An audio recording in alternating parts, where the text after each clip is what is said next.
Yo, what's going on, people? Welcome to Throwdown Your Questions, episode 444. I'm your host, Tony Polanco, and tonight I'm joined by Emilio Lopez, Sup, people? How's it going? Carlos Romero, I'm confused. I thought this was the Oppenheimer spoiler cast. Yo, yo, yo. and Brett Murdoch. Yo, why don't you roll the R in my name? Because you're not Hispanic. I feel gypped. You know, Brett. yeah, Brett Murdoch. Thank you. I appreciate it. There you go. You get your roles, man. You get two of them too. Good stuff.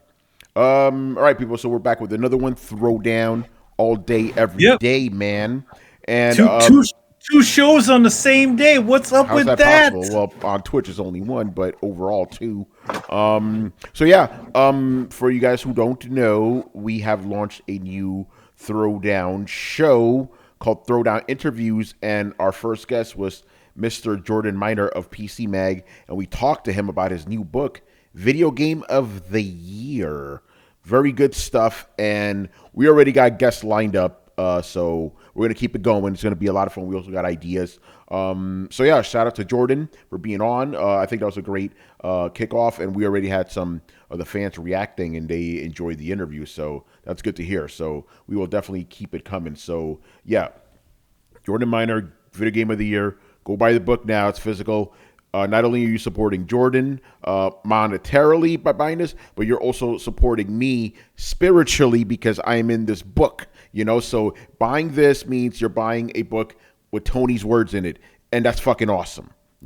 So please go out there and buy Video Game of the Year. Tumeke says that the book's finally coming out in New Zealand soon, so he will be buying a copy. He's very interested after hearing the interview, and yeah, good stuff, man. Good stuff indeed, Okay, I don't know if it's the lighting where I am right now or if I actually pulled the impossible and got a little bit of a tan yesterday because I was out yesterday. I'm like, hey, my skin's looking nice today. What the fuck? Man, you getting some color? A little. I'm like, because I usually just burn, but I think I balanced it. So I was like into sun, but it's like, okay, when I felt that heat a little too much, like, let's pull back a little bit, But yeah, I was hanging out with my friend Jeffrey, and apparently he does this all the time.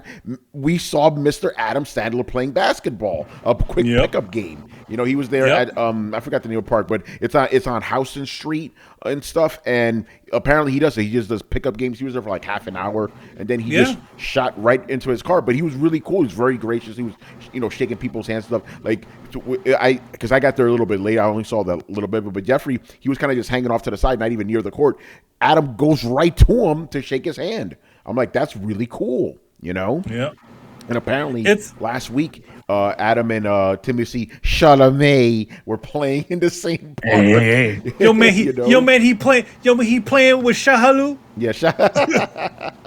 Oh man. Apparently, Timothy says that everybody, all Americans specifically, butcher his last name because it was like some shit, some French stuff. Charlemagne? Yeah, it's supposed to be like Charlemagne or some shit. Charlemagne? And this is why he needs to be going by Charlemagne. Yes, yeah, he should be Charlemagne. He should change his name, even though he is not the Great, but still. He that's needs what to Charlemagne become means, the Great, or Charles the Great. That's what Charlemagne means. It's all together, but he should be Timothy Charlemagne. Just fuck that Charlemagne thing and just totally change it. I really like the way my skin looks right now, man. This is crazy. Yo, man, you getting I'm a not little fucking color? pale. You're gonna like the way you look. Yeah, but Brett, I think I cracked the code because I have Irish skin, man. I burn, But I was like, just a little bit, Tony. When it starts, stinging, pull back, bro. Because before I'd be like, fuck it, just stay there. And it's like, Yeah, man, you got to do it in sections. You're not like me and Carlos where we can. And Chris. Yeah. Yeah, so you got that guy, the melanin and shit, Oh, speaking of, this is a funny one. Chris will be able to, it's too bad Chris isn't here for this one, but like me, my girlfriend Jossie, and Chris were walking down, Queens Boulevard one day. And there's like what do they call it? A tanning salon that's like in the area where, in that area. So for me and Chris's girlfriend, they gave at the time they gave like little papers that said, "Oh, hey, would you like to go for a Natan?" And then they didn't give one to him, and he goes, "Hey, what's the matter, man? You don't give me what? I can't get a tan, huh?" And they're like, "Oh."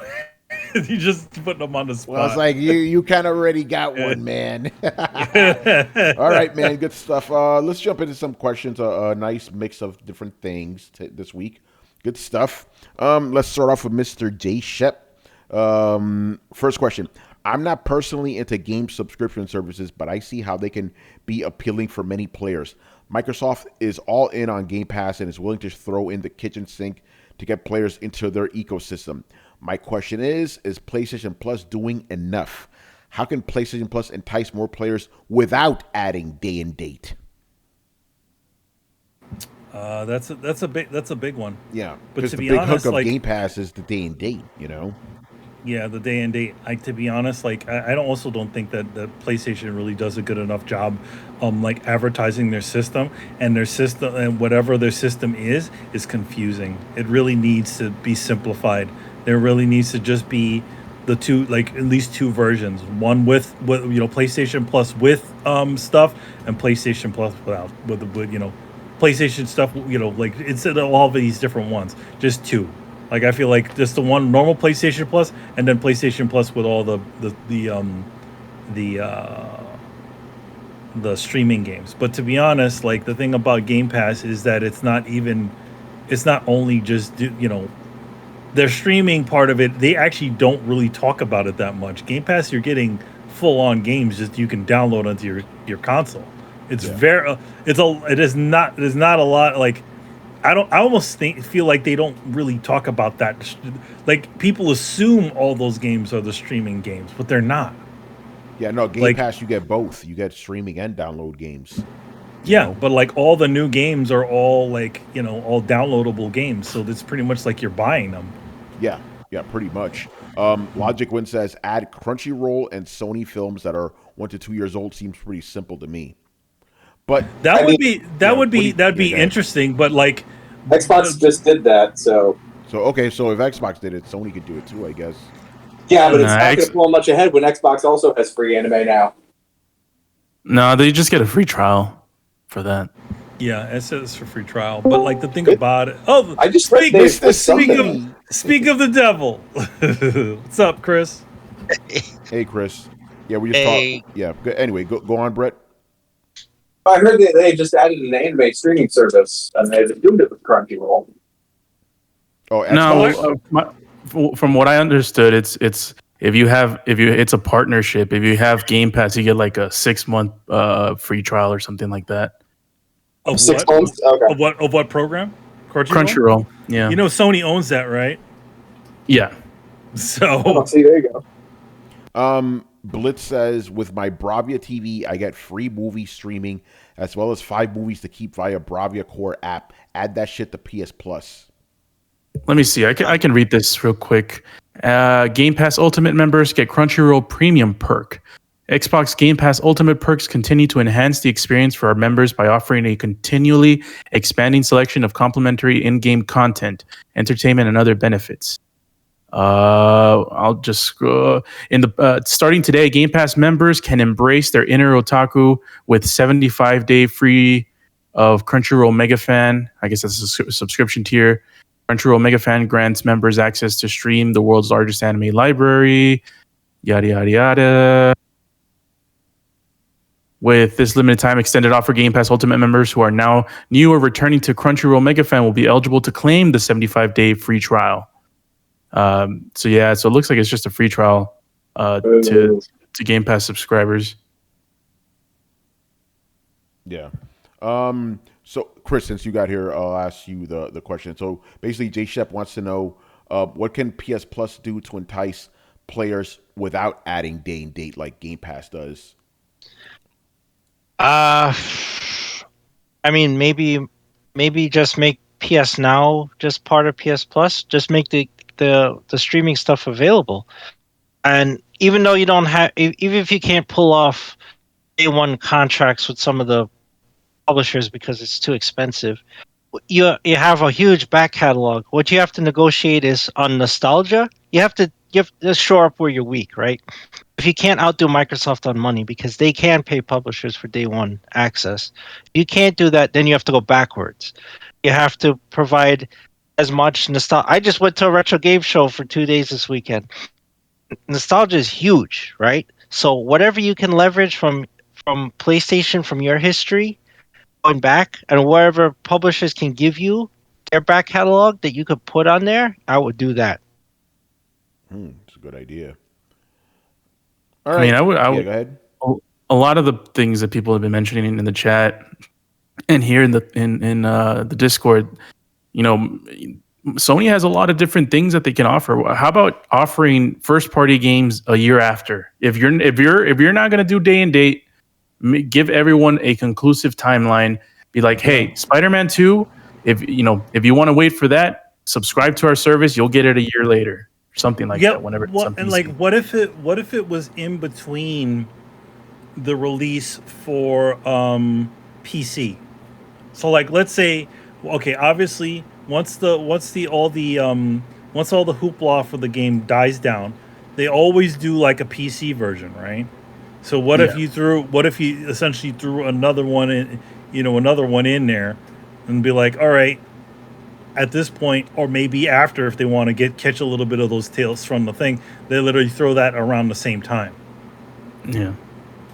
You know what I mean? Yeah. You're not only, because obviously the PC version is to attract all the PC folks, right? So if them throwing that out on the PC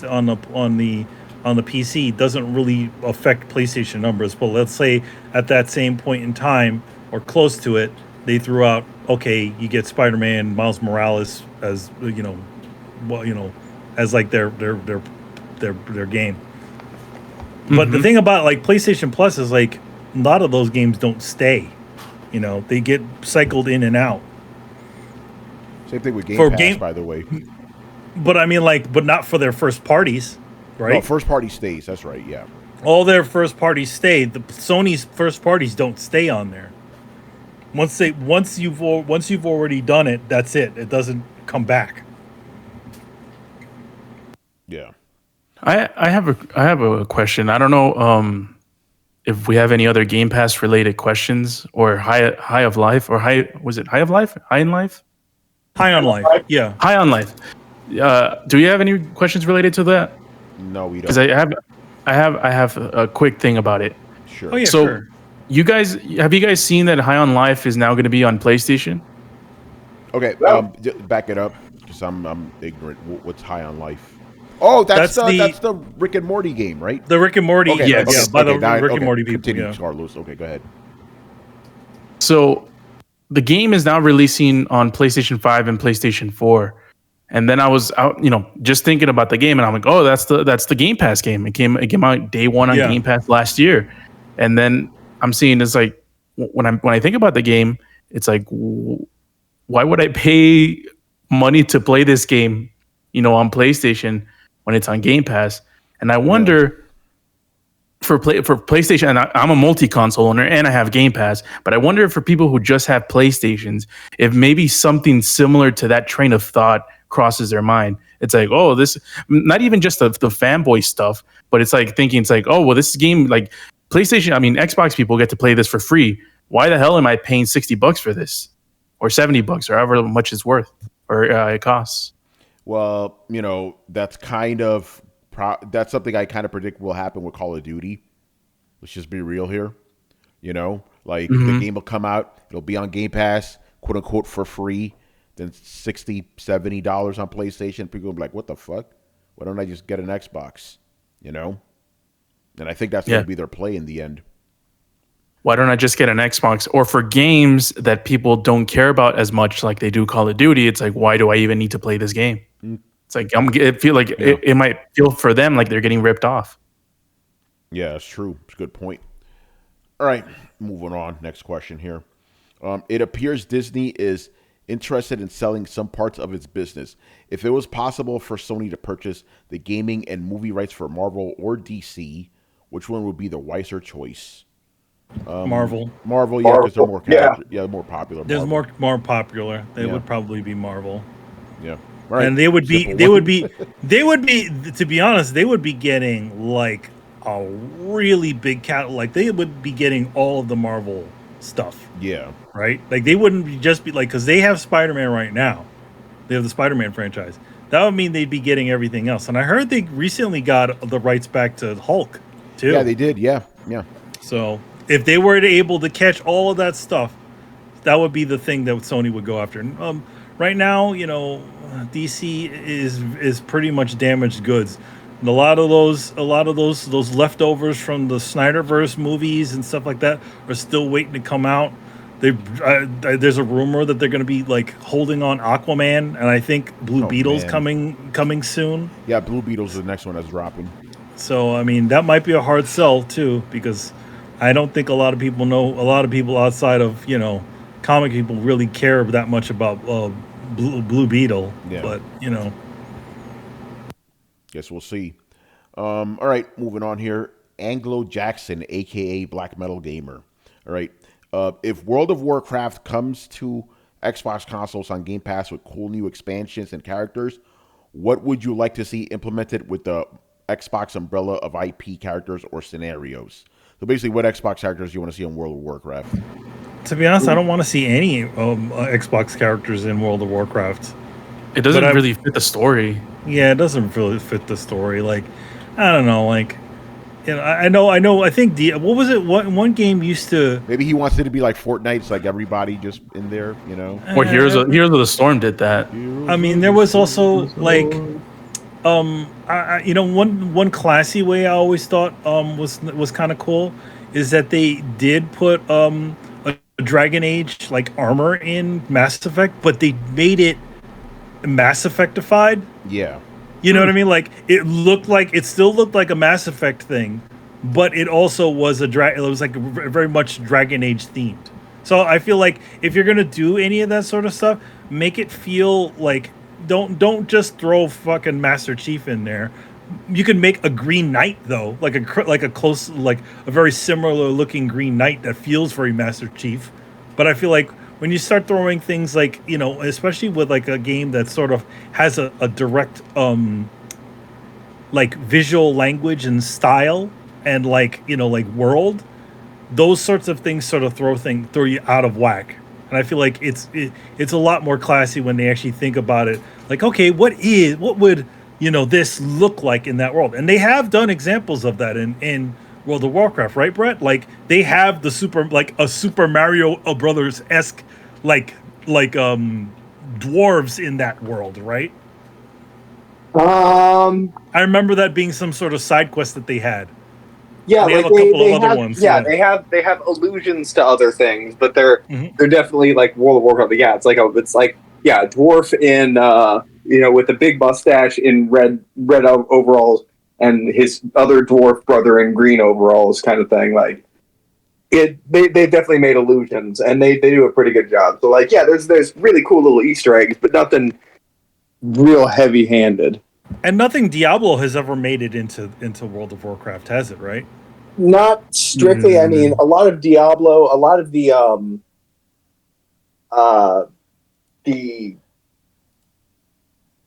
DLC stuff for World of Warcraft was kind of scrapped Diablo ideas with their whole like blind demon. And, I forget what his fucking name was. It's Iliath or something like that. Somebody in the chat's gonna know and correct me. But yeah, a lot of that was kind of ideas that they had, kind of rolled out there for possible Diablo stuff, and then they kind of either weren't doing Diablo or the ideas got shelved and they got picked up for some World of Warcraft. So there's definitely a bridge there, a thematic bridge there, but nothing direct. Yeah. All right. Moving on here. Another one from Mr. Anglo Jackson. If Nintendo ever had trophies implemented in its entire backlog catalog of NES up to Switch, what game would you try to get the platinum on? This is the Adam question right here. So Nintendo had this is a hypothetical, Okay, so if they had platinum trophy likes, yeah, if they implemented trophies for all their backlog games, which one would you try to get the platinum for? Oh, what game was that? Was it what game would I have played? I don't know. I mean, like, I probably would if it was anything. It'd probably be Mario Galaxy or Mario 64. Like, I played those games pretty relentlessly back when they were out. So yeah, maybe those. Or Yeah. Super Mario World because I got 100% on that one. Yeah, so did I. You know what? That's my answer. Super Mario World. Which is, Yeah. and you guys know me. I don't think many games are 10 out of 10. That game's a 10 out of 10. Absolutely. Yeah, Perfect. That Perfect game. What's interesting about that game is how deceptively huge it is. Yes. You could go through the game normally and be like, all right, but then let's say you get into those rainbow, you beat certain levels a certain way, and then you get into into the star levels. Yeah, man. And the thing is, like, every single level, like, bar none, has a specific theme to it. Like, no two levels are the same. It's fucking genius, man. So yeah, that'd be my pick for sure. What about you, Chris? If you could platinum an old Nintendo game, what would it be? Well, I always liked the Metroid games, trying to find everything, like all the powers, and they always give you a percentage of map to explore. Yeah. And I always tried to get 100%, right? Even if it was like a corner that didn't mean anything, or like I got to figure out how to jump up there, right? Because that's like a percent. So I would say that game for sure. Yeah, and runner up for you, I'm picking this for you too, Chris. Contra 3. Oh, yeah, That might be brutal though. Nah, the Contra 3 is nothing compared to Hard Corps. Oh man. Oh, Hardcore. Hardcore. Yeah, and I love that game. Hardcore is on Genesis. Yeah, but this is for Nintendo. But yeah. Yeah. Brett. I mean, you don't care about platinums anyway. So, but so answer if you want to or not. Don't really care. All right. Fair enough. Carlos. you take Brett. You take the Tommy Lee Jones defense. I don't care. From The Fugitive. Yeah, exactly. All right, Carlos, go ahead. Yeah, pretty much every Mario game. Nice. That's the only ones I really. I mean, Legend of Zelda. Especially Ocarina of Time is probably one of them that I would try. Although that one might be brutal if they do that, but that'd be crazy. Yeah, the reflexes ain't there anymore, man. For me, man, we're not the same. Not the same, not at all, man. By the way, Super Metroid, another 10 out of 10 game, fucking perfection. Oh yeah, absolutely. That's a Christopher Nolan type of game. It's like perfect. Perfect. Oh, man. By the way, Carlos, remind me because you tweeted out how Nolan doesn't miss. I kind of disagree about two specific movies, so we'll talk about that after the show. Oh, I know one of them. It's probably Memento for you. No, that's not one of them actually. It's not Memento. Okay, no. All right. I think one we can all universally agree it's probably his lowest movie, and then one's just a personal problem I have. Can we sidetrack? You probably know what they are, though. The third Dark Knight. Third Dark Knight. We can all agree that's. And the other one I've been defending, including against this panel in our offline chats, is Interstellar. Yeah, that's the one that bugs the fuck out of me. I love that movie. Yeah, I fucking love that movie. I don't hate Interstellar. As soon as this bitch says the thing that unites the universe is the power of love, I check the fuck out. I'm like, that is fucking dumb. And then the science in it was all fucked up too. But Carlos, with that said, he's still the GOAT. Still the GOAT because those other movies, man. Well, he's a current GOAT. I mean, Spielberg is a GOAT. Kubrick is a GOAT. Yeah. Cameron. But Cameron is like part-time GOAT. Full-time GOAT. Yeah, he's part-time GOAT, part-time submariner. Yeah, sometimes he comes in like Nolan. He's going to give you something every 3 or 4 years.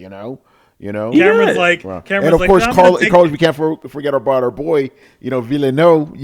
Oh, Denis is going in the making. Denis. Anyway, let's get back to the games. Moving on here, a new name here, people.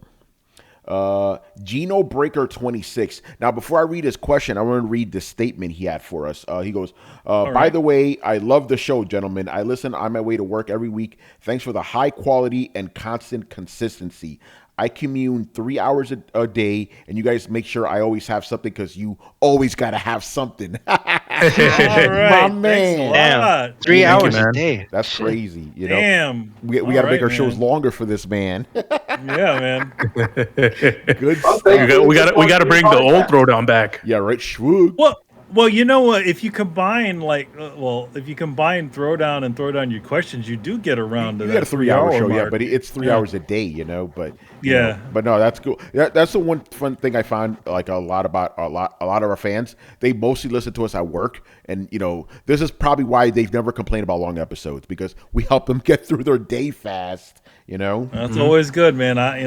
Something. I listen to a couple of long podcasts when I'm working, so yeah, they'll definitely man. make so they go by. Yeah, so Brett, you're doing the Lord's work. Yeah, so shout out to you, Mr. Geno Breaker. Fucking awesome, man. Anyway, his question is, would it be a good idea for Square Enix to make more than one JRPG at a time so it could release so it could please more traditional fans and gamers who enjoy the new style of gameplay? Kind of like how there are multiple versions of Call of Duty, only in this case have one turn-based traditional and one that leans more into action. The thing is, we're already doing that. Octopath Traveler and Bravely Dragon Default Quest. dropped. Like, those are turn-based. So they just came out within recent years and stuff. I would actually say Square Enix actually releases more turn-based games than they do action games. It's just they're not high-profile games. Not everyone's Yeah.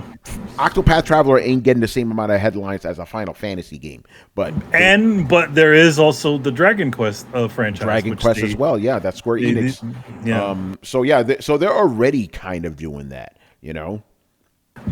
I feel like it's a little difficult for them to invest into new franchises. Granted, Octopath and Bravely are newer franchises, but like getting out of that Final Fantasy, those recognizable spaces, I feel like has been a bit of a difficulty for Square, because Square just recently released some other action RPG not long ago, and that thing bombed like a motherfucker. Which one was that? Was that weird Final Fantasy game?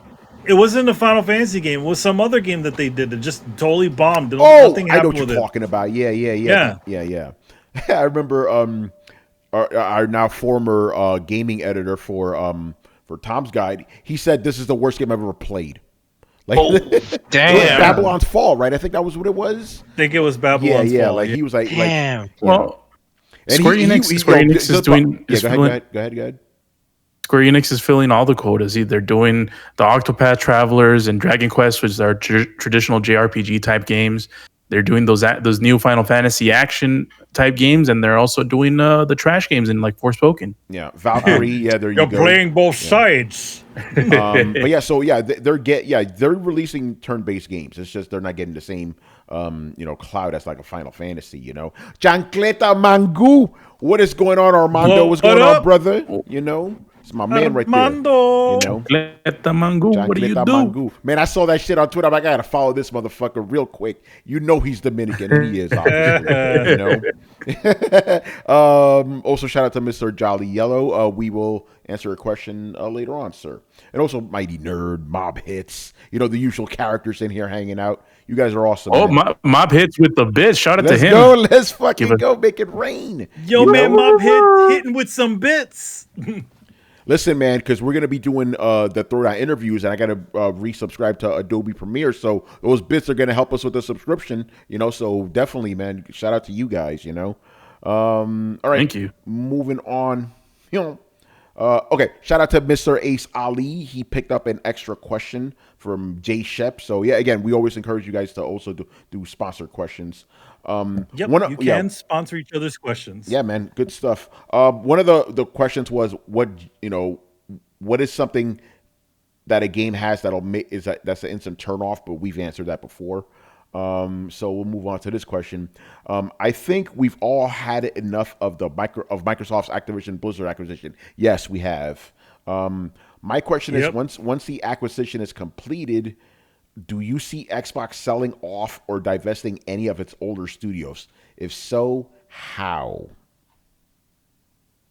I mean, I don't know if they would sell off anything, but I do see them sort of liquidating some of them, or maybe Downsizing. downsizing and essentially taking those people and bringing them to some of the other studios. You know what I mean? Like, what if, just for the sake of conversation, they liquidated 505, and then 343, excuse me, 505 is a different studio. 343, and then literally gave the Halo franchise over to id. Yeah. I could I could definitely see something like that. Their internal studios just not cutting it, and them essentially, obviously keeping it still in the family, and having all those guys move over to whatever other studio, so that those studios can look over these games as opposed to them, because it doesn't seem to be working. The Whatever they're ultimate doing. irony. Yep. Halo is Yeah. the answer to Doom and Quake, and then Yep. give it over to the studios that make Doom and Quake. Yeah, there you go. Yeah, Chris, I was going to go to you next. What do you think? Well, Microsoft has precedent for that in the past. I mean, they shuttered Lionhead. They've shuttered other things too. The what the hell was their the XNA stuff? They've shuttered a bunch of stuff. So I and they don't have a good track record. Like, they're not the guys who will sell off IPs. They're the guys who will just bury them. Right? They're just like, oh, this is Yeah. gone. So if they were to, like, say, hey, the Activision IPs are more valuable than the other stuff we have, not Minecraft or anything is safe, but like I look at Fable and I'm like, that is like instant failure if that's what you're putting out there. So that whoever studio's working on that, I don't know who replaced Lionhead. It could be like, all right, we're done with Fable. Plus, we just bought Warcraft and all this other stuff. So get that, and just close the doors. Goodbye, everyone. Take care. Here's a severance, and just buries Fable, and then move on with, a Warcraft RPG or whatever. Just real quick on the Fable, that's a playground game. So they I mean, if this fails, they still got the Forza Horizon games to lean on. Oh, Playground's making. Okay, yeah. So Yeah. they won't close the doors. A few of those guys might get fired, but they won't. Yeah. They won't. But they'll bury the IP though. Like, Fable won't get sold. Fable will just die right there. It'll be gone. So Microsoft. My point is, Microsoft doesn't divest much of anything. Bungie had to fight to divest, right? They were like, we want to be a separate entity, and then they went and sold themselves off again. But they didn't want to be part of Microsoft anymore. If given the chance, Microsoft would have buried Bungie, much like Lionhead, right? But they didn't want that to happen. Another studio will not be so fortunate, if they don't have the clout or another buyer in the wings, like a Sony or someone saying, hey, come over here and we'll give you the A, B, C, and D that you don't have over there, and then we'll help you get out, right? A lot of studios don't get that kind of opportunity. Yeah. All right. Moving on here. Jolly Yellow Nerd. First question. All right. Okay, I know we're tired of the discussion on Microsoft Activision, but let's fast forward to the end for a moment. The smoke is clear and the deal is done. What game or franchises needs to get worked on first? And that's not limited to Activision's library. Anything under the Microsoft umbrella is fair game, which should come first. I think we kind of answered this last week. Like, what games we want to see return. I will say this. If there's any way to pull me back, is to put in a lot of money and fix Heroes of the Storm. There you go. I knew you were going to say that. Put Gears characters in there. Put Halo characters in there. Go freaking nuts and just put everyone in this game. And yeah, because I love that game. Like, when it was good, it was great. But they couldn't compete with the Dotas and the League of Legends, and they decided, Blizzard decided to stop supporting it that much, and it just went into die. So hopefully, Microsoft do put some money on that. You got the cash. Yeah, I think we kind of did answer this. I want those licensed games back, X-Men Legends, shit like that. Yeah, that'd be good. Probably make more Tony Hawk games. Yeah. All right. Moving on here. With the new Street Fighter already out and new Tekken and Mortal Kombat games coming soon, we seem to be in a renaissance of fighting games. With that in mind, is there an older, I'll define older as last entry is at least 5 years old fighting game series that you would like to see get a new installment? Personally, I'd love to get a new Rival Schools or finally get Capcom versus SNK 3. Well, Tony's is easy. Yeah, we've actually answered this before, but I'm just asking it because you already know my answer, and I will keep saying this shit. I've been saying this for fucking years. I've been saying this for as long as this goddamn podcast has been on, which is a good fucking we've been on since 2012. So I've been yelling about this since then. Virtua Fighter. Please give me Virtua Fighter 6. Where the fuck is Virtua Fighter 6? They keep teasing me with 5. Please bring that shit back. Again, it's a crime. We have every major fighting game franchise. They have all returned. Samurai Showdown is back. Where the fuck is Virtua Fighter? The king of fucking fighters, man. Fuck Tekken, man. It's all about Virtua Fighter. Where's it at? So yeah, that's my answer. Virtua Fighter. Returning fighting games, huh?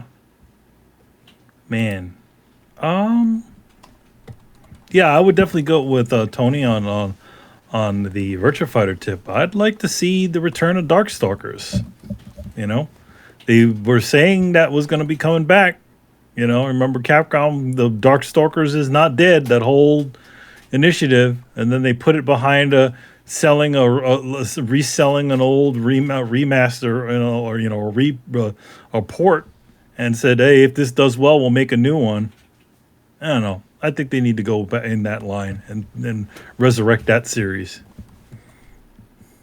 I'll say Virtua Fighter just so they can make Tony happy, because I've been hearing about this as long as I've known him. Wasn't it good to play like that version that they released? That sort of reconfigured version that the Yakuza team put out. It was good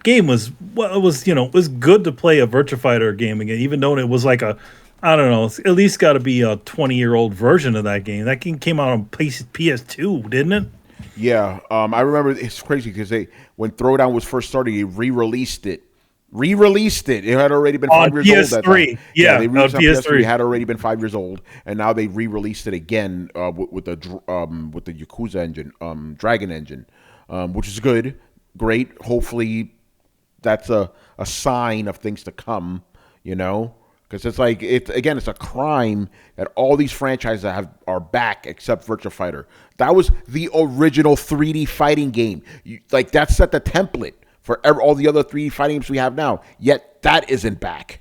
It makes no fucking sense, But it's Sega, It's like, I don't know, man. Sega. Sega will bring out a new Daytona USA before they bring out Virtua Fighter. Do do do do do do. And it's like, give Sonic a break, man. It's like, yeah, Sonic. It's like, yeah, all right. Can we take a break? There's a lot of Sonic games, and most of them aren't good. Take a break. Work on Virtua Fighter. I don't see. I'm going to answer for Mr. Dio. Bloody Roar. I know he's Bloody Roar is a good one. Well, that's Konami. Konami's got to do their we're not limited. We're not limited to companies. Franchise. Okay, companies. Anything goes. So yeah, it's like we can even say fucking Eternal Champions. That's another Sega one. To be honest, I would like to see. Going with Bloody Roar, but I'd also like to see friggin' Fighting Vipers. That was a great one. Fighting Vipers. That'd be awesome. Hey Brett, here's one for you, man. Bushido Blade. Bro, you know which one I'm thinking of. Dead or Alive. Well, Dead or Alive, that hasn't been retired, has it? No, they still make them. Yeah. But it's been a while, though. So which one are you thinking about then? Power Stone. Ooh. That is a good one. That's a good one. I mean, though, I would have to say... I would say, though, like Power Stone 1, not Power Stone 2. Power Stone 2. Yeah. Let's make that distinction. Battle Arena Toshinden. Yeah, I mean it's funny because after Soul Calibur came out, it's like okay, we're done with Battle Arena Toshinden, which is interesting. That was the Toshinden, first like weapons fighter, wasn't it? 3D weapons fighter. yeah, it was an early one. Yeah. But the sad thing about it is that once, like like Soul Blade and Soul Calibur, they aged well. Battle Arena Toshinden did not age well. It did not control very well at all. So yeah, come back in. You remember how we were saying like remake things and people that why not remake that? Just remake that and fix all the sword play inside of it. Give it some new paint. Why not? Yeah. All right. Let's move on here. Kishak. All right. Would it be embarrassing if Xbox never got out of third place by the end of this generation after purchasing multiple publishers? Xbox has more exclusives now to at least reach the same level as Sony or Nintendo. If they don't, would you guys blame it on Xbox's incompetence or the power of the brand of the other two console manufacturers? Yeah, I don't think. Right now, I don't think they're getting out of third place. Yeah, it really depends on what you're measuring. If you're measuring just console sales, then I don't think it's embarrassing.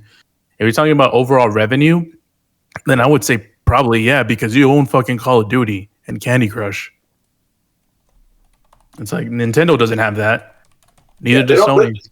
They don't have a chance to even out the install base for consoles until the launch of the next generation at the earliest. Like, there needs to be a new set of hardware to release for them to even think about being able to close that gap. Yeah, no, I agree. So console sales, I agree. Yeah. But how could? Because I don't see them outdoing either Nintendo or PlayStation, man. I really don't.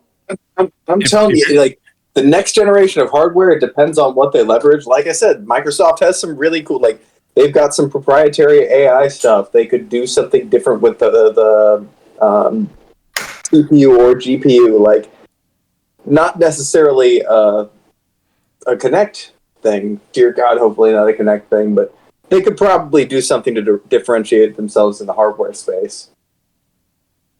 Yeah, we'll see, man. We kind of have an interesting question related to that later on.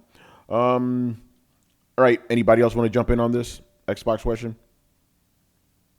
I'll take that as a no, so we'll move on here. Mr. Richard Bailey Jr. Sir, Whoa. Yes. All right.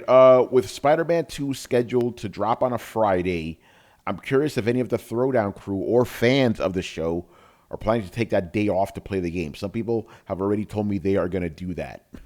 That's funny. No, I mean, it's a single-player game, and I make money on Fridays. No, yeah, like Friday in general, like is a good. I mean, yeah, sure you take it off, but I'm not gonna do that. I've never done that for any video game. No, never did that. Got to make that money, I just realized Spider-Man 2 might hit the curse of the travels. Oh, Carlos, no, it happened again. Why? Damn, every time, man. You always plan your trips during big game releases. I mean, last year it was what's it called? Elden Ring. So thankfully that game had fucking wheels. Legs. So legs. So I do have 5 days to beat it, I guess. But I'm not planning on taking days off for that because I have to spend those days for some other things. So none of us here are gonna take a day off for that. We don't do that. By the way, can I interject with something that I saw online, like just not like a couple of minutes ago? Sure. Apparently, Insomniac is working on a third AAA game besides I saw that. Spider-Man 2 and Wolverine. So, man, Insomniac is working. Yeah, man, they're the MVP of this generation. They really are. Yeah, it takes like 10 years for the Horizon people to get some stuff out, but apparently Insomniac managed to figure out how to do games. You get the two what was it?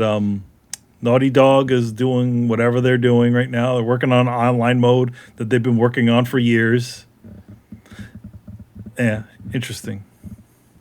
Yep. What if so this is a somewhat side note. Speaking of the online mode for The Last of Us, Part 2. So being that there wasn't Last of Us Part 2 not a PS5 game? No, it was a PS4 game. Yeah.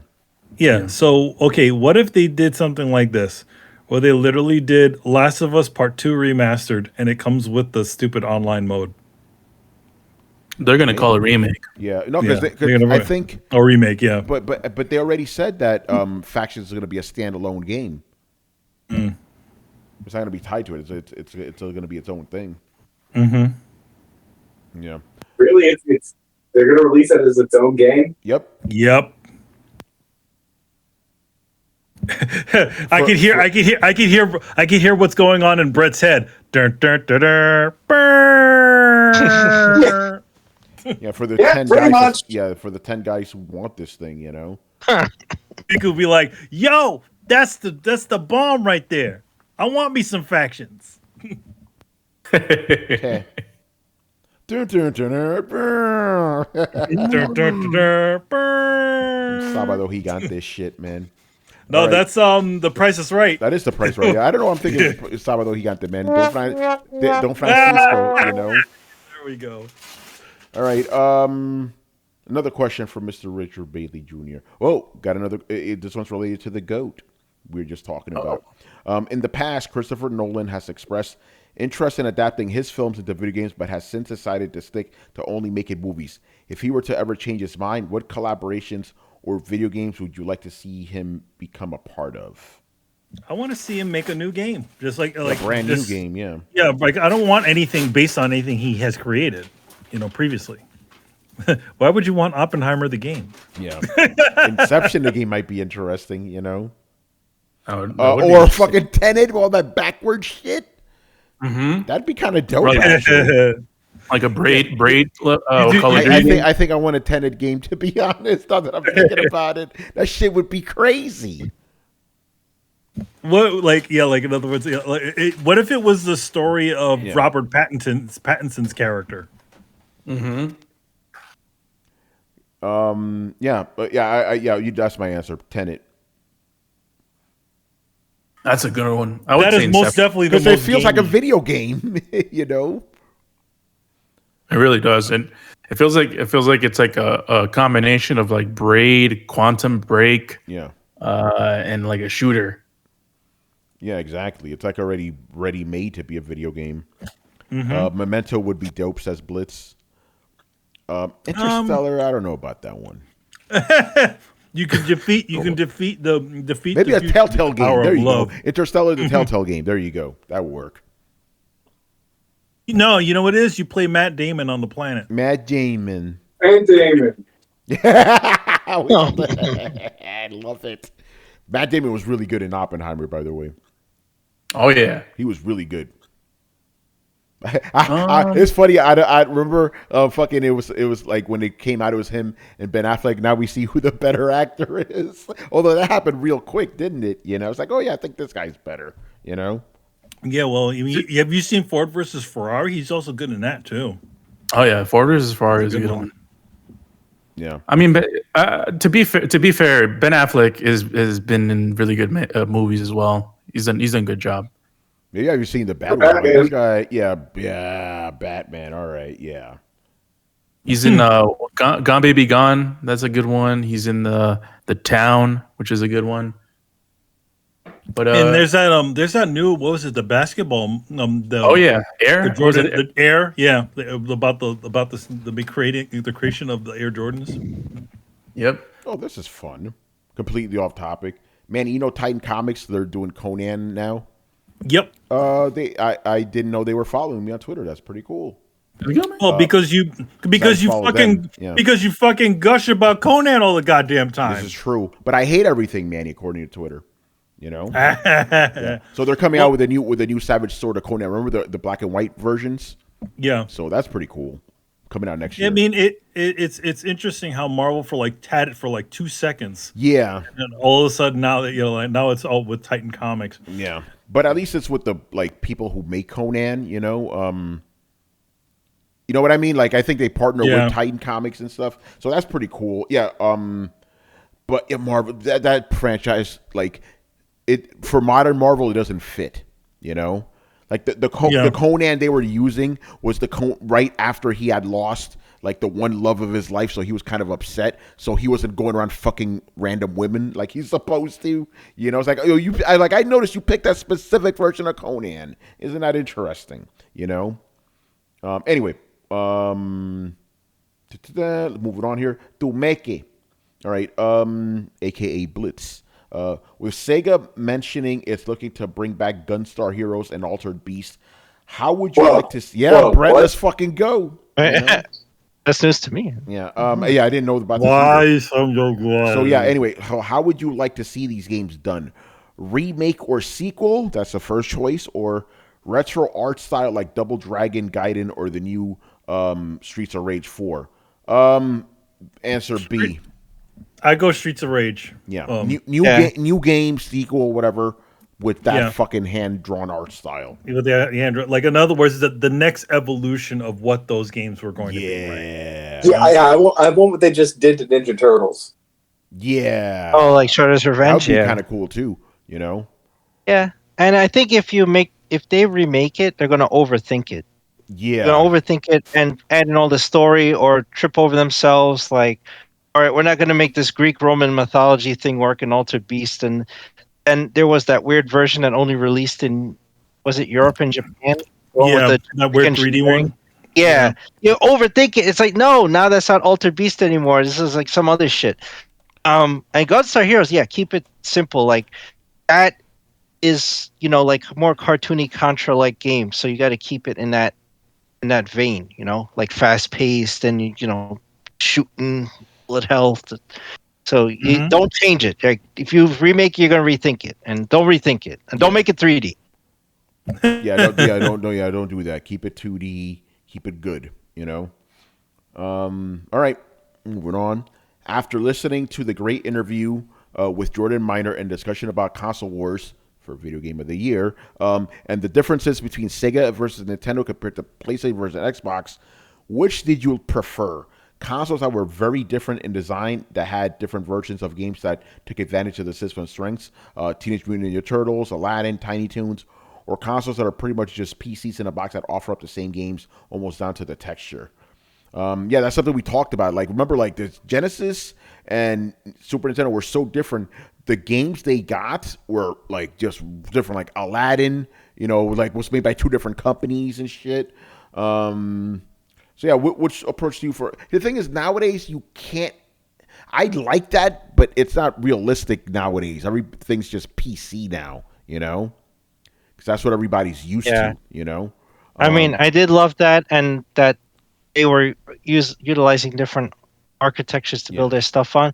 But there was pluses and minuses. Like I love the Genesis, but the music chip that Sega made was crap brutal, compared to Super Nintendo. That Sony made theirs, right? Sony made the Super Nintendo music chip, which is why the music on Super Nintendo was amazing. Yeah. So, and processing and stuff was completely different. But back then there was more of a Wild West type of like what kind of architectures to use, and everybody was making chips, or people made their own. Sega was making their arcade boards, so they just adopted that into the consoles, whereas Nintendo was like, let's just invest in this shit, put that together, and put it out.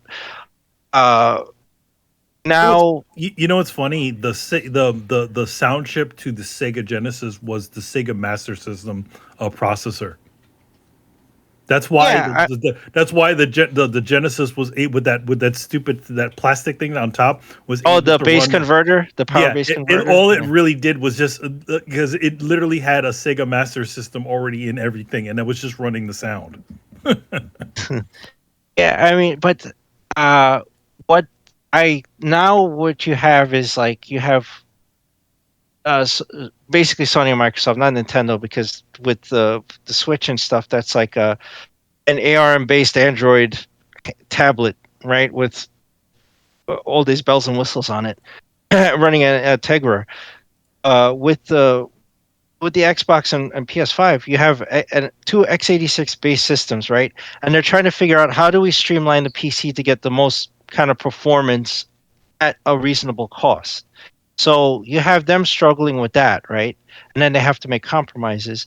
And then developers have to figure out, well, how do we leverage these compromises to make the best experience on there? But you kind of get kind of homogenized stuff. You'll have almost the same experience on both. There may be, if the game's not optimized on one or the other, frame rate issues and stuff, but you're getting the same game, right? That wasn't the case, like Tony said back in the day. You get two totally different experiences. I played Jurassic Park on Genesis. It's a 2D side scroller where I'm shooting dinosaurs, and then the Super Nintendo one is a top-down game with FPS. for FPS portions when you go in buildings. It's two totally different games.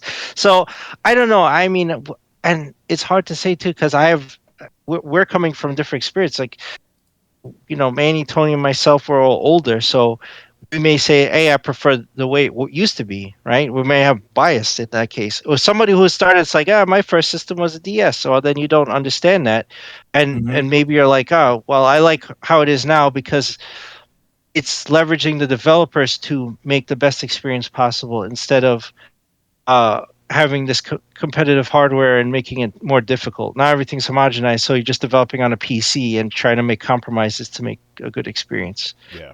No. So it's a trade-off. It's like, as a customer, you kind of want them to try something new with different hardware, but at the same time, you want the developers to have an easy time. This is why it was difficult to develop on systems like the Sega Saturn. It's like, if they would have had it easier to work with system, maybe they would have been able to make better games, and the system would have been successful. Or put out more games. Yeah, because it was just hard. Right? Yeah. So I definitely agree with the sentiment where it's like, obviously, too, like it would be nice to have something special about a lot of these games, but at the same time, it's also about parity, between the things, and with especially how large games are these days. You're telling me you're going to develop two totally different versions of the same game? That's going to probably drive those company nuts. Look at what happened with CD Projekt Red. They were literally trying to develop one game over like 5 consoles. Like, what was it? No, not 5 consoles. Like four home consoles and a PC version. Yeah. And it ran on that stupid Google Stadia shit too. Oh God. Blitz says, I feel the move to x86 has at least contributed to the stagnation of gaming. No, you're right, but it makes it easier for developers to make games. So I guess that's a compromise you got to make. There's either one or two things that you have that can happen. Either you sign an exclusive deal, one of those companies signs an exclusive deal with one of the manufacturers, console manufacturers, and makes like the version, like we're talking about Final Fantasy or something like that, something that just takes advantage of one console as opposed to 4.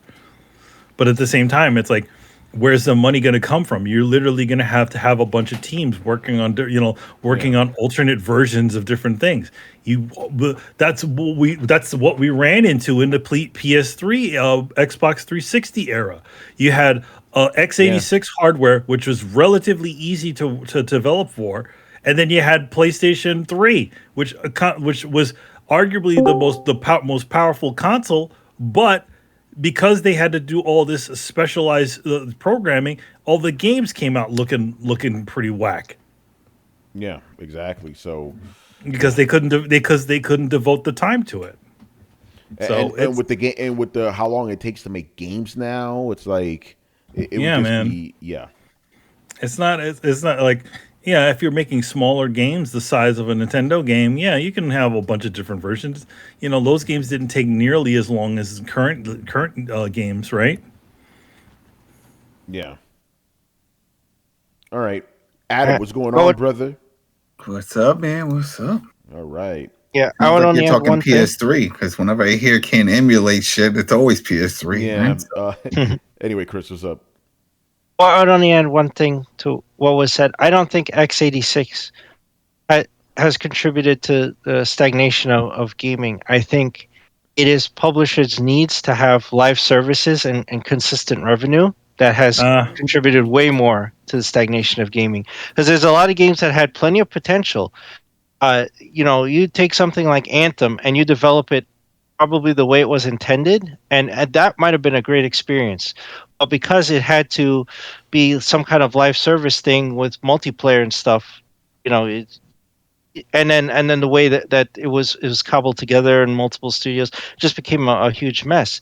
Do you So remember that? you Remember when have we did that last year? Remember with Anthem? We were all excited. I think Manny, you were outside of that event or something. You were about to go in, and we were like, "This is it, the savior," because Andromeda was garbage. We really had high hopes for. We didn't have high hopes for Anthem. Me and Manny Wait. didn't tell you that.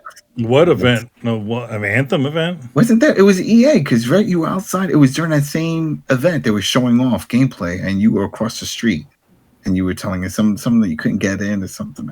I mean, that Anthem thing was just a garbage fire. That thing. Yeah, no. As soon as I saw that first trailer, I'm like, "Oh, this is gonna be trash," and it was. right. Know? Yes. So you see, there's a lot of lost potential there. It's not the hardware that is holding developers back, because you can create great game, like how we had great experiences on stuff that can barely hold up to a calculator now, and our consoles back in the day. So it's not that; it's that you have these publishers now not wanting to take chances, and they are looking to just increase their bottom line so much that they just think, oh, well, look how much money mobile's making. Let's adopt that into this title, and then all of a sudden that kind of destroys what the intentions of the games. Yeah. By the way, I need to go back to an older question here, Adam. Since you're here, let's just say even though it's funny because you actually have this capability now. Hypothetical question: if you could get the platinum trophy in any old Nintendo game, what would it be if Nintendo games had trophies? Well, yeah, they do have them. You do have if you could do the retro ones, we have the accounts on that, and that you could do on Steam and stuff. You link them up, but I would say Metal Gear. Collect everything, complete everything. That would be awesome. That would be one. The original Kung Fu. If you can beat that shit was a pain in the ass. If you can beat that, and I'm sure that I have one beat this within a certain amount of time, like 20, 30 minutes, because it's not a long game if you're good at the pattern. But those are the two that really come to mind. Because those are the two that I would most likely spend time on. And that's what I have on my Steam deck. Metal Gear, no one had that on their bingo card when they thought about Adam. The original Metal Gear, Yeah. All right. And the last two questions of the night are both sponsored questions, and they're both extras from J-Shep. J-Shep went hard this week with questions, man. Shout out to J-Shep. The first one, for no reason whatsoever, is sponsored by Effetol, a.k.a. Bort, for no reason whatsoever. Following Brett's epic rant on Thursday's show, Blizzard seems to have backtracked and plans to make things right with Diablo IV. What are Brett's thoughts about this development? So, Brett, have you kept up with this? Like, apparently they're like, we're going to fix it, guys. We're going to fix it. No, well, Brett, he probably knows. They didn't say they were going to fix it. They said they just won't do it again. Yeah, well, I mean, it's a bit of a mixed bag. At least part of it is, like, it's the people on the podcast were not the people who had fucked up. Or the people on the video were not the people that had fucked up. Like, they were definitely the people developing the game. But the guy who was, like, their boss was just coincidentally not there. It was the weirdest thing. Didn't show up with the rest of his crew to take his lumps. I mean, honestly, they did probably the very best thing that they could. They straight up rolled over, showed their belly, and said, "We're sorry, we'll never do it again." I'm like, oh, fuck. Was not expecting. Most of the time, you're going to get a lot of like, well, here's why we did what we did, a lot of explaining everything like that. But they really seemed genuinely like upset and, explained a lot of the problems in a way that was, we're sorry, very transparently. Here's what's going on. This is part of a bigger change that we were doing. We were trying to balance things, but unfortunately the buff part isn't ready yet, and we will never just release the nerf without the corresponding buff that kind of ties it all together again, because we see that it threw the game out of whack, and y'all are pissed, and we will never do that again. So they kind of rolled some of that back. They're coming out with some buffs for some of the weaker classes. And from what I've heard, like, the new season is surprisingly fun. I'm still collecting the Altars of Lilith before I dive into it, which is horrible. Everybody hates that shit. They need to not do that anymore for Renown to fold over. Long story short, you get bonuses for finding these little altars of Lilith, and they're like Kurok seeds in Breath of the Wild, in that there's 160 of the motherfuckers. And that's like the only thing that carries over from one character to another. So if you do them, you basically get just about 10 levels worth of free skill points just thrown at your brand new character. And as the game scales with you, those are the only 10 skill points that you're going to get that get you ahead of that skill curve. So I'd argue that they're the most important ones. So really, if you're playing, you should be doing the statues of Lilith. But I haven't played the new season because of that, but I've heard really good things. I've heard a lot of people saying that quite a bit of fun, and surprisingly enough, the hearts do like they made parts of certain classes that felt broken feel not broken, which wasn't something that we were anticipating when we kind of got the news about the hearts dropping. So all in all, I think they came out, showed their belly, they seemed genuine, they apologized, and people are having fun. So, like, I think this is, when Doctor Strange looks through the multiverse and finds the one dimension where things were okay, I think it ended up being this one, and that's really, really weird because they were all teed up to just straight up fuck themselves. I'll be real honest. So the fact that they managed to walk it back, pretty cool. People are still a little, I'm watching you kind of vibe. And again, their boss wasn't there, and Blizzard is really given the impression that there is kind of a chasm. The right hand doesn't know what the left hand is doing, or the people with their boots on the ground are having poor communication with the people making the decisions, which is, all of the people making the decisions. Like, something seems like it's just not going right. And that's a little concerning. It's tough to put our finger on. But other than that, so far the situation has been, the iceberg has been avoided. So, Good stuff. Adam, you have any thoughts on this whole Diablo situation? People are always gonna bitch. They were always bitching before about all the seasons, and I was surprised when this got announced and all the shit that was going on. People were like, how could they do this? How could they? It's like, I guess you didn't play Diablo 3, because this is just how things go, and this is where they were going to go with it. Now, what I saw from this is, yeah, we're sorry about that, and we're just not going to do it again. Did you say you're going to fix the issues? I didn't get that far, so I have no horse in this, but I know a lot of people were upset. And they're like, well, unbuff this and do this. And it doesn't sound like they're going to do that. Whatever is set in stone is set in stone now, and they'll just make changes accordingly for the next patches, but they're never going to do one big swoop like they did. And it's clear that the audience, at least it sounds like a lot of the console people, because I feel like the PC crowd, they already know how this works. But for the console guys, you weren't here on Thursday when Brett went off on an epic 30-minute rant about this shit, how bad it was. Yeah. People really flipped out, and they were surprised, and I don't know. I've seen a lot of this before with Diablo 3. There's a lot of friends of mine that just do all the seasons. They're like, oh, another season. I'm like, what season is this? 20-something? And they're like, yeah. Well, they just keep going. It's like, once I beat the game, I move on to something else. I just can't keep going back, because it's just speed running at that point. Just grabbing your gear and going through on the harder difficulties. Yeah. All right. Yeah. And the final question of the night, another sponsor one, Mr. Ramudeth, very handsome fella there. He looks like he put on some, his skin got a little bit more luster during the weekend, which is good. Question, another one from Jay Shep. For this gaming generation, is it better for a game's overall development to be developed as an exclusive or timed exclusive for one specific console? So is it better? What's better? Time exclusive? What's better for a game's development?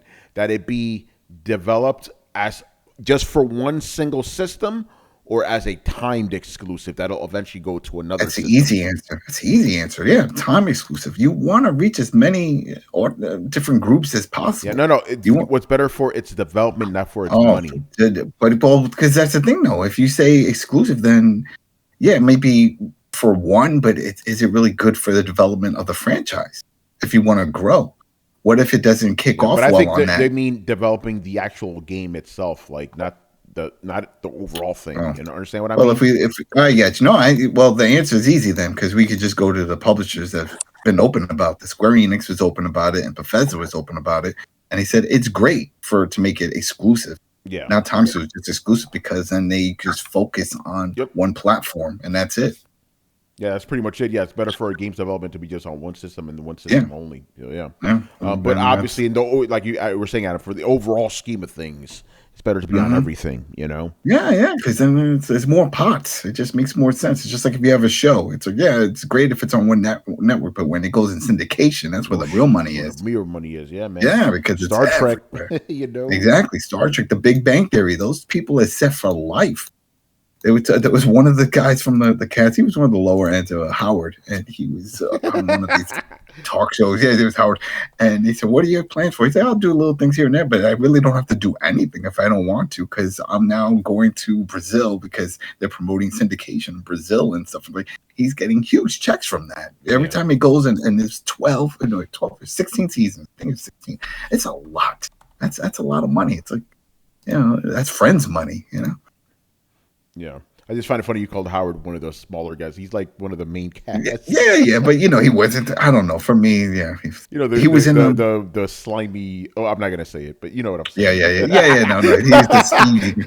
Well, here's the thing, though. He was actually there were talks of having a spinoff with him and Bernadette and their kid, and then it just got scrapped. And he hasn't heard anything because that was one of the questions. Any spinoff ideas? He's like, oh, they kicked around all kinds of stuff. Obviously, the only one that went through was Young Sheldon. Yeah. And that was weird because it's not even doesn't even have a laugh track on it, No, yeah. And then what's crazy is that it's actually caught up to a time period where his father, he says in the Big Bang Theory, where his father died when he was 14. Well, now he's at that point. His father should be dead now. No shit. So are they going to do that? Because that changes up the story. It's a lot of, it's a comedy. The show is like a comedy. But once you bring that and you kill the father off, I don't know. I don't know how you go forward with that.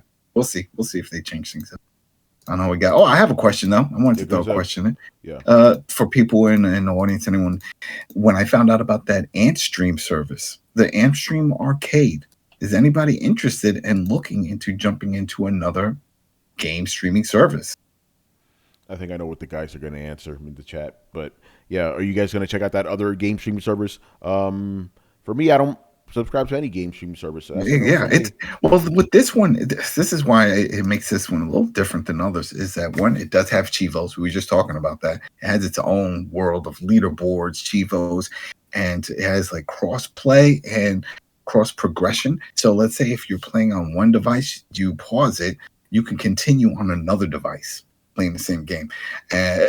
We don't know how that's going to work with consoles, because the reason why I'm bringing it up is because it was big news that it was leaving just the PC and phones and all that stuff. And it was actually getting on an Xbox. And maybe they'll get on a PlayStation. PlayStation allows it, but it's now on Xbox, and it's either a monthly or a lifetime fee that you pay flat out. And it's its own third-party service that has all these retro games, a lot of PlayStation 1 games on there, and some other stuff. So I just found that interesting out of nowhere. I've never heard of this, but I guess it's been around for a while. Logic Win said, hell no. You see, there you go. It's like another service. When I heard this, the first thing I thought of was that OnLive. Remember that? When that kicked off many moons ago? And it was like on everything, because that's what they were saying in this and all the reviews that I saw, like Engadget. Like, oh, this is on like Samsung TVs and stuff. Like, oh, like OnLive. When OnLive did all that. But now it's found its way on consoles, and we'll see if people want that experience. I thought that was kind of cool that you can old games pause it and then zoom it on device. That's kind of cool. Get Chivos for it. And you were just talking about that. Was one of the questions. If you can get old, well, this gives you that. These games did not have Chivos, and now they do from this system. Quick, another one. Oh, thank you, Mighty Nerd, for asking a question here. Has anyone here played Exo Primal? If so, what did you think? No, I remember. Full disclosure, I was offered a review code for it. I'm like, no, I'm good. Like, no, I'm nah, no interest in it whatsoever. And I'm guessing that's the sentiment of the rest of the panel here. No, I mean, it wasn't. For some reason, that seems like a Brian game. Played. But nope. So sorry, Mighty Nerd. That is our answer, though. No.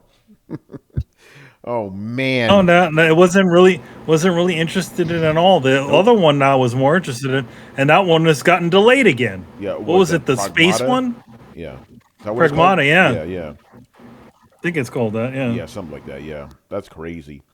All right, people. So that's going to do it for us. Thank you for hanging out with us for another show. Couple of things to plug here. So, yes, remember, go check out our new episode of Throwdown Interviews. We are hanging out with Mr. Jordan Miner to talk about his new book, Video Game of the Year. Also, go check out Video Game of the Year. I am in this book, so if you buy this, you're also supporting me because you're going Tony as an author. Support him. It's good stuff. I'm actually in a physical book. I'm not just an online writer anymore. This is great. And also, it's just a really fun book. So go check out the interview show. It's up now on YouTube. I'll post the MP3 probably tomorrow. And then, yeah, we already have our next guest lined up. So I think Sundays at 4 is when we're going to premiere these things. And we'll keep it going. And we're already making a list of people we want to have on. It's going to be cool. We're going to try to shoot for the skies, as it were. And then, obviously, if you guys in the Discord want us to try to get anybody on the show specifically, let us know, man. We can make that happen, What about the dude that was doing audiobooks? Who? From Boston. Oh, David Giltonen? Yeah, David. Yeah, we could get David on. He's like a lifer for Throwdown, But yeah, we're gonna try to go for some big people, even outside of our circle, So that'll be dope. Oh, by the way, Blitz, Bobby Kotick. We still have Bobby Kotick. Yeah, Bobby Kotick. Blitz. Jordan Miner was my editor at PC Mag for many years. He still works at PC Mag. He's the game editor over there, and he wrote his first book. And I am in this book, which is awesome. I talk about Metal Gear Solid 3, my favorite game of all time. So yeah, it's good stuff. So go check it out. I thought he was talking about you. No. I'm in. I wrote a blurb, bruh. No, I know, but I thought the way, like his book, I'm thinking that this is about his life. No, it's called Video Game of the Year, and he goes through all the big games that came out in specific years, and there I am, Tony Polanco, Anyway, Adam, I'm Negan.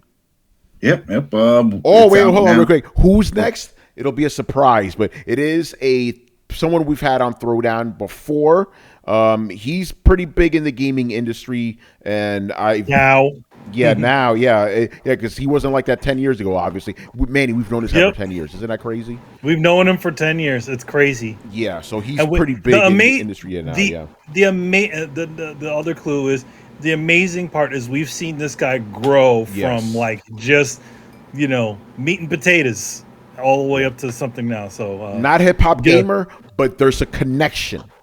There's a connection. For you old school Warzone people, there's a connection. That's all. I'll give you that. But he's obviously gone on to a whole other level. But so it'll be good. Again, I'm purposely teasing, but we've had him on Throwdown in the past. We've been on his show before. So there's a connection there.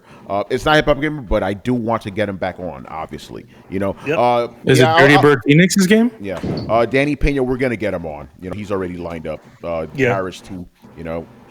We're kind of starting things off with people we personally know. Then we're going to branch out the heavy guys. Like some of the people we know through the industry. It may be a little bit more difficult to get, but yeah, definitely after we've gone through some of the folks that we've through the folks that we've kind of known and had dealings with. Then it's like we're going to try to expand it out further. Yeah, it's not Jim Ryan, but you never know, man. One day, right? Hello, Jim. Hey, fuck you guys. Gary Swaby, we should get him on. But we'll have to.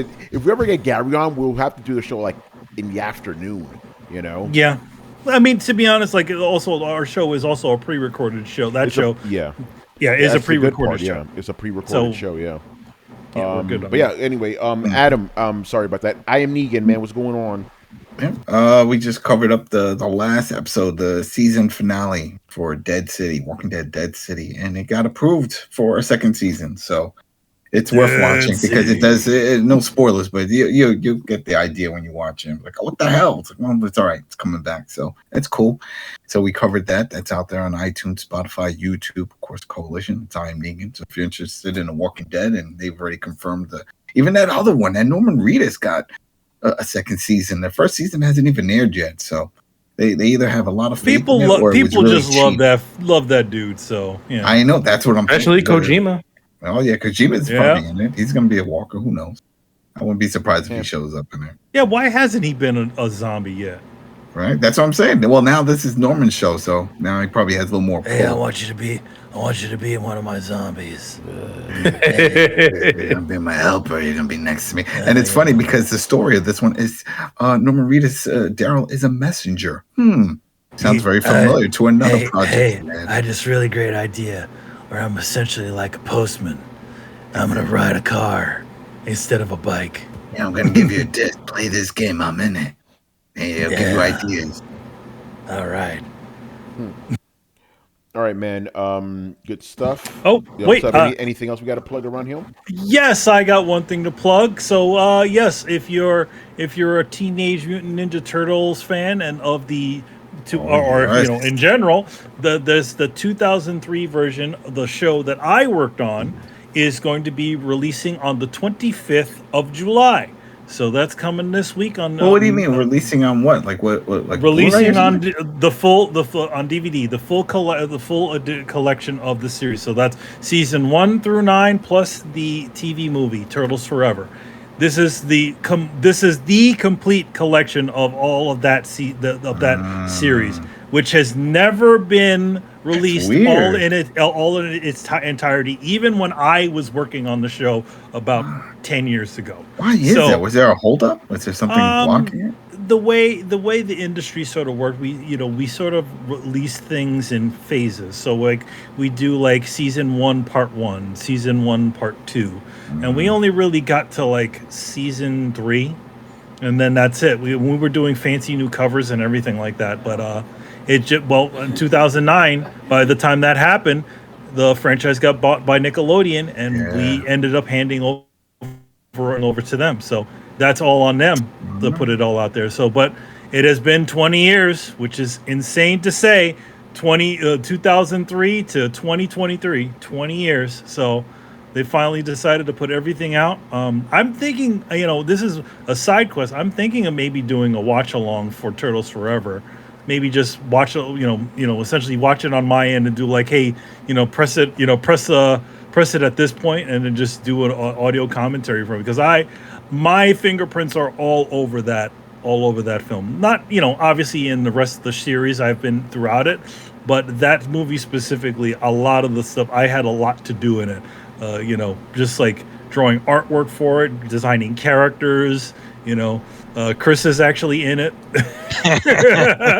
Chris is a character in it. I put a bunch of little Easter eggs and stuff like that, trying to get everybody, because I knew it was the end. So there's all kinds of fun stuff in there.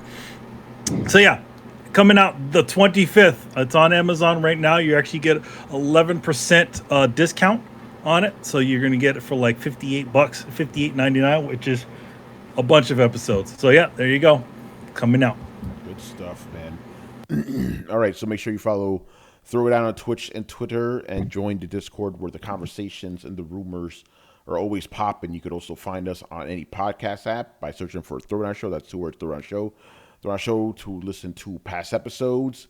If you've been watching us on YouTube and enjoyed our videos, make sure you hit like, subscribe, and be notified when our premieres go live. Also, make sure to follow us on YouTube to check out brand new episodes of Throwdown Interviews when they air on Sundays at 4. And yeah, man, for everything else, make sure you check out the description below to links to everything. Once again, I was your host, Tony Polanco, and tonight I was joined by Emilio Lopez. See you next time. Chris Seeley. Hey, take care, everyone. Carlos Romero. Peace out. Adam Vale. Have a good week, everybody. And Brett Murdoch. Deuces. All right, people, you already know. Thursday, and then Sunday and then Sunday. Later. Later. Peace. Leads. Peace.